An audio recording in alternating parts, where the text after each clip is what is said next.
Hello student, last लेक्चरला आपण crypto गेम्समधला first division थॅलोफाइट्स त्याच्यामधील फर्स्ट ग्रुप जो आहे डिव्हिजन थॅलोफाइटा त्याच्यामधला जो फर्स्ट पार्ट आहे आल्गी किंवा थॅलोफाइटा मीन्स आल्गी हा ग्रुप स्टडी केला. आणि थॅलोफाइट्स म्हणजेच आल्गीमध्ये येणारे जे डिफरंट क्लासेस आहेत on the basis of photosynthesis जे क्लासेस आहेत क्लोरोफायसी, फिओफायसी आणि रोडोफायसी हे देखील आपण पाहिले. तुम्ही सर्वांनी ती डायग्राम काढल्या असतील, ते लक्षात घेऊन आपण तुम्ही काढणं गरजेचं आहे. आणि व्हिडिओ पाहत असताना शक्यतो पुस्तक समोर ठेवा, म्हणजे तुमच्या लक्षात येईल की ब्रायोफायटा ही नेक्स्ट ग्रुप आहे क्रिप्टो गेम्समधला. फर्स्ट जो आहे तो थॅलोफायटा आणि सेकंड जो आहे तो bryophyta. Bryon means moss and phyton means plant. मग ब्रायोफायटा त्याचे कॅरेक्टरिस्टिक काय आहेत बघा. Bryophyta are mostly terrestrial plant. Terrestrial म्हणजे जमिनीवरती वाढणारं प्लांट आहे हे bryophyta. They are found in moist and shady place म्हणजे ओल्या ठिकाणी शक्यतो ते चांगल्या पद्धतीनं ग्रो होतं किंवा आपल्याला आढळतं. Then but they need water for fertilisation and completion of their life cycle. परंतु याची जी फर्टिलायझेशन प्रोसेस आहे किंवा जी लाईफ सायकल आहे ती कंप्लीट होण्यासाठी त्याला ॲटमॉस्फेरिक वॉटरची गरज असते. म्हणजे विदाऊट ॲटमॉस्फेरिक वॉटर याची जी ब्रायोफायटाची जी फर्टिलायझेशन प्रोसेस आहे ती कंप्लीट होत नाही किंवा त्याची जी लाईफ सायकल आहे ती कंप्लीट होत नाही. म्हणून या प्लांटला काय म्हटलं आहे तर ॲम्फिबियस प्लांट. आता ॲम्फिबियस ॲनिमल तुम्हाला माहीत आहेत, म्हणजे ज्यांना तुम्ही उभयचर प्राणी असं म्हणता, त्या टाईपमध्ये हे उभयचर वनस्पती वर्गामध्ये येणारे प्लांट किंवा वनस्पती यांचा ग्रुप, त्याला आपण ब्रायोफायटा असं म्हणतो. ॲम्फिबियस प्लांट असं म्हटलं जातं. तर ॲम्फिबियस का म्हटलं आहे तर हे ग्रो होत असताना कुठं ग्रो होतात तर टेरेस्ट्रियल आहेत, म्हणजे जमिनीवरती ग्रो होतात. परंतु त्याची लाईफ सायकल कंप्लीट होण्यासाठी त्याला वॉटरची गरज असते. Need water for the fertilisation and completion of their life cycle. म्हणजे त्याची लाईफ सायकल कंप्लीट होण्यासाठी आणि फर्टिलायझेशन ही प्रोसेस होण्यासाठी त्याला वॉटरची गरज असते किंवा पाण्याची गरज असते. म्हणजे पाण्याशिवाय देखील त्याची लाईफ सायकल कंप्लीट होऊ शकत नाही. म्हणून याला आपण काय म्हटलेलं आहे ॲम्फिबियस प्लांट असं म्हटले, उभयचर वनस्पती असं म्हटले. They include approximately 960 genera and about 25,000 species. त्याच्यामध्ये 960 जनरा आणि 25,000 जवळजवळ पीसीस इथं प्रेझेंट असलेल्या आपल्याला ब्रायोफायटामध्ये पाहायला मिळतात. Then the life cycle of bryophyte show 2 type of stage. जसं आपण थॅलोफायटामध्ये बघितलं त्या टाईपमध्ये यांच्यामध्ये देखील स्पोरोफाइट आणि गॅमेटोफायटिक फेज या 2 टाईपमध्ये त्याची लाईफ सायकल त्या प्लांटची कंप्लीट होते.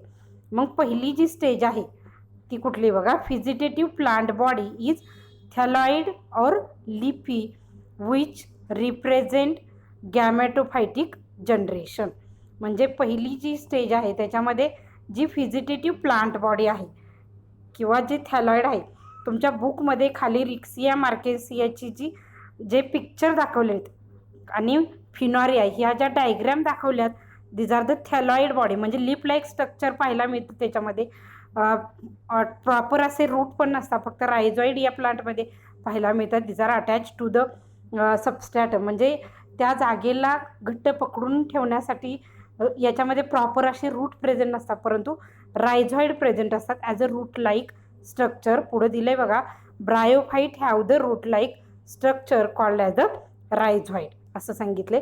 मग रायझॉइड फक्त आणि फक्त ब्रायोफायटामध्येच प्रेझेंट असतात किंवा याच ग्रुप ऑफ प्लांटमध्ये रायझॉइड प्रेझेंट असतात, हे देखील तुम्ही लक्षात ठेवा. मग स्पोरोफाइट अँड गॅमेटोफाइट स्टेज त्याच्यामध्ये पहिली जी आहे ती आहे गॅमेटोफायटिक जनरेशन, जी प्लांट बॉडी म्हणतो आपण लिपी स्ट्रक्चर ते. नंतर spore producing capsule represent the sporophytic generation, म्हणजे ज्याच्यामध्ये स्पोर फॉर्म होतात. त्यासाठी तुम्ही जी डायग्रॅम आहे बघा फिनॉरियाची, ती बघितल्यानंतर तुमच्या लक्षात येईल की गॅमेटोफायटिक फेज कशाला म्हटलेले. इथं तुमच्या लक्षात येईल की दीज आर द गॅमेटोफायटिक फेज, म्हणजे रायझॉइड लिपी स्ट्रक्चर आणि मेन ॲक्सिस हा जो पार्ट आहे त्याला काय म्हटलेले, गॅमेटोफाइट्स असं म्हटले किंवा गॅमेटोफायटिक फेज असं म्हटले. आणि जे as a bird like structure तुम्हाला पाहायला मिळते, that is also called as the sporophyte, म्हणजे ज्याच्यामध्ये स्पोर फॉर्म होतात ते जे एक्झाम्पल किंवा तो जो प्लांटचा पार्ट आहे त्याला काय म्हटलं जातं, तर स्पोरोफायटिक फेज असं म्हटलं जातं. फिनॉरियाची ही डायग्रॅम दिलेली आहे, ही जी आहे तो फोटोकॉपी दिलेली आहे आणि इथं स्पेसिफिक डायग्रॅम दिलेली. ही डायग्रॅम तुम्ही सर्वांनी काढा, व्यवस्थित लेबलिंग करा, लेबलिंग पाठ करा, म्हणजे तुमच्या लक्षात येईल की ब्रायोफाईट कसे असतात.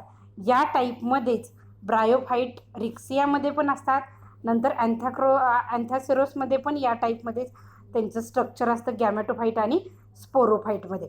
त्यामुळं ही जी डायग्रॅम आहे, शक्यतो ही डायग्रॅम तुम्ही नाही काढली तरी चालेल, परंतु रिक्सिया, अँथॅसेरस आणि जी फिनॉरियाची जी गॅमेटोफाईट आणि स्पोरोफाईट ही जी डायग्रॅम दिलेली आहे ती कंपल्सरी तुम्ही तुमच्या नोटबुकमध्ये काढा, सर्वांनी काढणं गरजेचं आहे. लक्षात आलं. मग तुमच्या लक्षात येईल की ब्रायोफायटामध्ये गॅमेटोफायटिक फेज कशाला म्हटले, स्पोरोफायटिक फेज कशाला म्हटले. ठीक आहे, नंतर आपण त्याचे कॅरेक्टरिस्टिक पाहूया.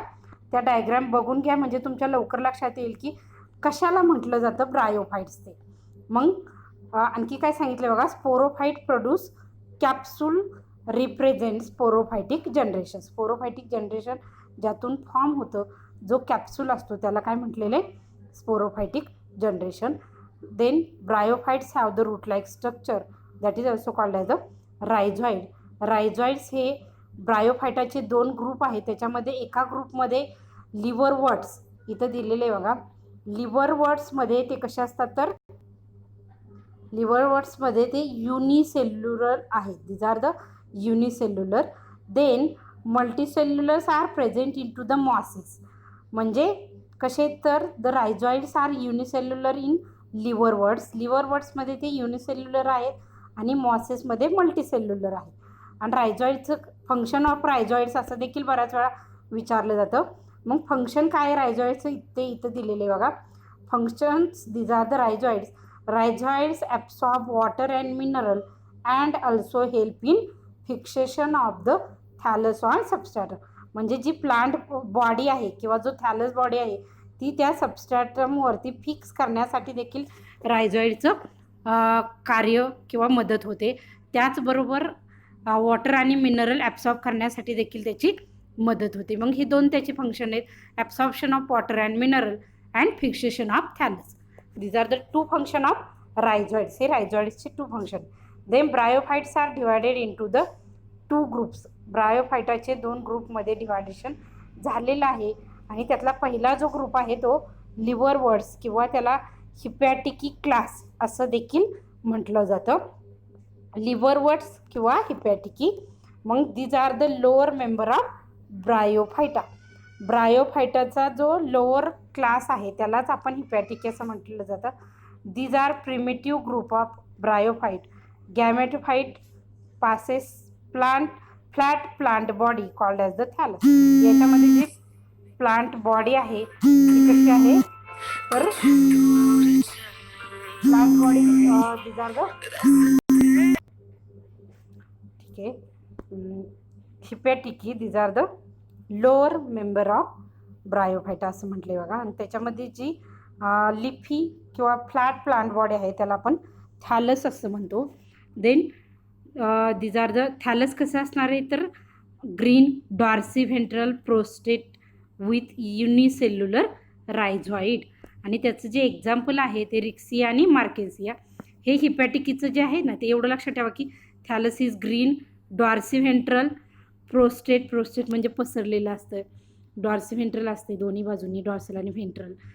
देन ग्रीन कलर असतो थॅलस बॉडीचा आणि त्या युनिसेल्युलर रायझॉइड्स आहेत. आणि त्याचं जे एक्झाम्पल आहे ते कुठले, तर रिक्सिया आणि मार्केन्सिया हे लिव्हरवर्ट्स. आणि दुसरा जो ग्रुप आहे त्याच्यामधलाच त्याला हॉर्नवर्ड्स असं म्हटले किंवा that is also called as the anthocerotes असं पण म्हटलेले.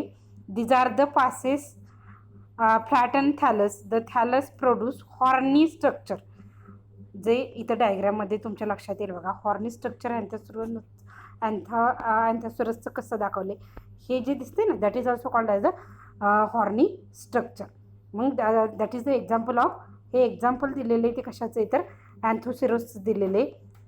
That is also called as a horny, that is also known as the hornworts असं म्हटलेले. Thallus produce horny structure which called as the sporophyte, hence name as the horn. आणि फक्त horny structure स्पोरोफाईटमध्ये तिथं form झालेले म्हणून त्याला हॉर्नवर्ड्स असं म्हटले. आणि त्याचं जे एक्झाम्पल आहे ते अँथोसिरस, हे एकच एक्झाम्पल दिलेले. आणि दुसरा जो ग्रुप आहे ब्रायोफाईट्समधला तो मेजर ग्रुप आहे किंवा advance member of the bryophyte आहे. These are also known as the mosses. त्याला मॉसेस किंवा मुसा असं देखील म्हटलं जातं. नंतर याच्यामध्ये gametophytic life cycle include 2 phases. आता याच्यामध्ये पण गॅमेटोफाईट आणि स्पोरोफाईट त्या अशा 2 टाईपमध्ये फेजेस आहे. जे आपण फिनॉरिया हे जे एक्झाम्पल पाहिलं ते आपण मॉसेसचंच पाहिलेलं आहे बघा. मग त्याच्यामध्ये पहिली जी स्टेज आहे गॅमेटोफाईटमध्ये प्रोटोनिमा आणि दुसरी जी स्टेज आहे ती लिपी. अशा 2 स्टेजेस गॅमेटोफाईटमध्ये इथं आपल्याला मॉसेसमध्ये प्रेझेंट असलेले पाहायला मिळतात. Protonema is the prostrate, green branch and filamentous. आणि it is also called as the juvenile gametophyte. त्याला जिवेनियल गॅमेटोफाईट असं म्हटले. Then it bear also called as the juvenile आणि it bear many buds. Leafy stage produce from the each bud and thus protonema help in the. दुसरी जी लिपी stage आहे त्याच्यामध्ये काय तर भरपूर असे बर्ड फॉर्म होतात त्याच्यामध्ये, त्याला म्हटले की लिपी स्टेज असं म्हटले बघा. इट देन द लिपी stage produce from each bud and protonema help in the vegetative propagation. आणि प्रोटोनिमा म्हणजे जी आपण पाहतो फर्स्ट जी स्टेज आहे ती जी आहे ती व्हेजिटेटिव्ह प्रॉपगेशनसाठी मदत करते. देन द लिपी stage has erect cylinder stem like main axis bearing spiral lip like structure. It is fixed in soil by multicellular rhizoids. आता पहिल्या ग्रुपमध्ये युनिसेल्युलर रायझॉइड्स आहे आणि मॉसेसमध्ये कसे आहेत तर मल्टीसेल्युलर रायझॉइड्स आहेत. This stage bear sex organ. Vegetative reproduction take place by the fragmentation and budding in secondary protonema. Generally vegetative propagation हे देखील आपल्याला या ग्रुपमध्ये झालेलं पाहायला मिळतं की थॅलसचा कुठला देखील पार्ट पडला तरी त्याच्यापासून नवीन प्लांट बॉडी फॉर्म होते. त्याला फ्रॅगमेंटेशन असं म्हटलं जातं की थॅलसच्या कुठल्याही तुकड्यापासून, फ्रॅगमेंट मीन्स पीस, म्हणजे कुठल्याही तुकड्यापासून जर नवीन प्लांट बॉडी तयार होत असेल तर that is also called as the fragmentation. आणि budding is the secondary protonema. Secondary प्रोटोनिमामध्ये जर बर्ड फॉर्मेशन होत असेल, as a cup like structure form झाला आणि त्याच्यापासून नवीन प्लांट बॉडी जर फॉर्म झाले तर त्याला बडिंग असं म्हटलं जातं. These are the part of mosses. मॉसेसचं त्यांनी हे तुम्हाला डिस्क्रिप्शन दिलेले तर तुमच्या लक्षात आलं असेल. सर्वांनी व्हिडिओ पाहत असताना पुस्तक बघा, व्हिडिओ पाहून झाल्यानंतर एकदा वाचून घ्या पुस्तक आणि नंतर पुन्हा व्हिडिओ बघा, म्हणजे तुम्हाला चांगल्या पद्धतीने समजायला मदत होईल. 11वीमध्ये तसं लवकर समजत नाही कुठली गोष्ट झाली तरी तुम्ही वाचन केलं तर नक्की मात्र समजायला मदत होईल. हा पाठ बऱ्यापैकी तुम्हाला झालेला आहे पाठीमागं. जे सेमीचे विद्यार्थी त्यांना काही जास्त अवघड जात नाही कारण त्यांनी हे सगळे वर्ड जे आहेत ते ऐकलेले असतात. परंतु जे नॉन सेमीचे विद्यार्थी आहेत त्यांच्यासाठी थोडंसं अवघड वाटतं. नंतर नेक्स्ट जो पार्ट आहे बघा इकॉनॉमिक इम्पॉर्टंट. त्याच्यामध्ये काय सांगितलं आहे, some mosses provide food for the herbivorous mammals. म्हणजे मॉस जे आहे ते मॅमल्स बर्डसाठी ॲज अ फूड म्हणून देखील यूज केलं जातं. आणि त्याच्यामध्ये स्पॅग्नम ही जी पिसीज आहे मॉसची ती यूज केली जाते. Then the provide peat use as a fuel. त्याचबरोबर ॲज अ फ्युएल म्हणून देखील त्याचा यूज केला जातो.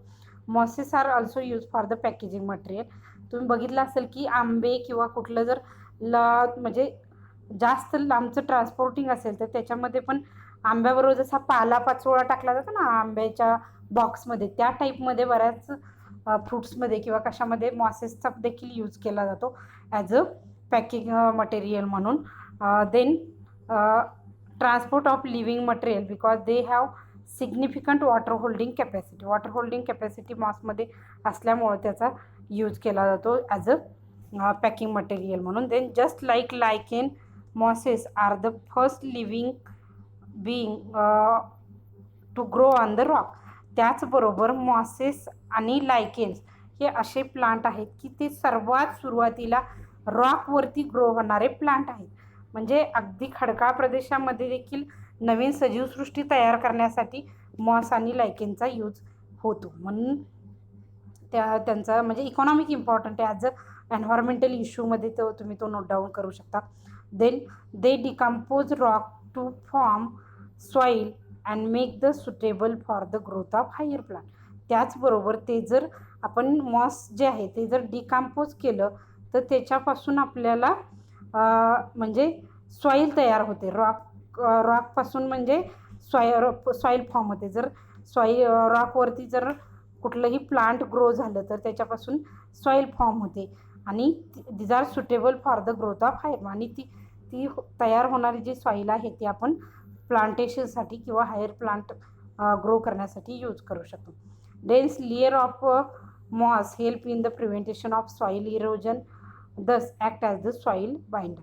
त्याचबरोबर जिथं मॉसेस प्रेझेंट आहे तिथून सॉईलचं इरोजन जी मृदाची जी धूप आहे ती कमी होते आणि त्यामुळं त्याला आपण सॉईल बाइंडर असं देखील म्हणतो किंवा म्हणू शकतो. म्हणजे इकॉनॉमिक इम्पॉर्टंट आहेत, भरपूर दिलेले आहेत ॲज अ फूड म्हणून मॅमल्सांनी. त्याचबरोबर त्यांचा यूज आपण फ्युएल म्हणून देखील केलेला आहे, ट्रान्सपोर्टिंग मटेरियल म्हणून केलेला आहे आणि रॉकवरती येणारी पहिली किंवा these are first living being on the grow on rock. म्हणजे इकॉनॉमिक इम्पॉर्टंट असेल किंवा इकॉलॉजिकली इम्पॉर्टंट असं तुम्ही तिथं नोट डाऊन करू शकता एन्व्हायरमेंटल इश्यूमध्ये. नंतर decomposing of the rock decompose करून त्याच्यापासून सॉईल फॉर्म करण्यासाठी देखील त्याचा यूज केला जातो. त्याचबरोबर to stop the soil erosion किंवा prevention of the soil erosion हे देखील असे 5-7 जवळजवळ त्याची इकॉनॉमिक इम्पॉर्टंट होत आहेत. तुम्ही करू शकता चांगल्या पद्धतीने. हे पाठांतर केलं तर होऊन जातं. बऱ्याच वेळा ह्या पॉईंटवरती इकॉनॉमिक इम्पॉर्टंट पण विचारले जातात. त्यामुळे हे तुम्ही नोट्स काढून पाठांतर करणं गरजेचं आहे आणि तुम्ही कराल ते सगळे.